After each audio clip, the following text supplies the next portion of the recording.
எல்லா எலெக்ஷன்லயே இந்த நிலைமைகள் நீடிச்சிருக்குது.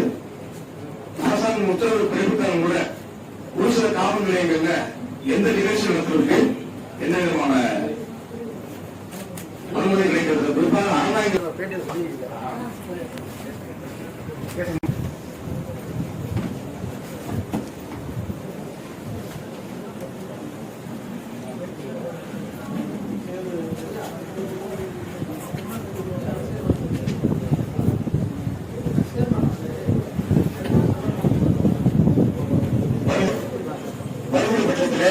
கண்டிப்பாக அனைத்து கலைஞர்களையும் ஒன்றிணைத்து நாம் எல்லாம் சேர்ந்து ஒரு மிகப்பெரிய போராட்டத்தை, அது உண்ணாவிரதமாகவோ மரியாதாகவோ எப்படியோ ஒரு மிகப்பெரிய போராட்டத்தை எல்லா கலைஞர்களையும் ஒன்றிணைத்து நடத்த வேண்டும்.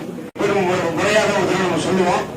அதையும் மீறி 10 மணிக்கு வர நிகழ்ச்சி நடத்தக்கூடாது அப்படின்ற செய்திகள் கூட ஒவ்வொரு எலெக்ஷன்லையும் ஒவ்வொரு தேர்தலையும் நம்ம கலைஞர்கள் பாதிக்கப்படுற செய்தியை வலியுறுத்தி நாம எல்லாரும் எல்லா கலைஞரும் ஒன்றிணைத்து ஒரு மிகப்பெரிய குடும்பத்தோட கலைஞர்கள் எல்லாம் நடத்தணும் அப்படிங்கிற நேரத்தில் நான் சொல்லிக்கிற விரும்புகிறேன்.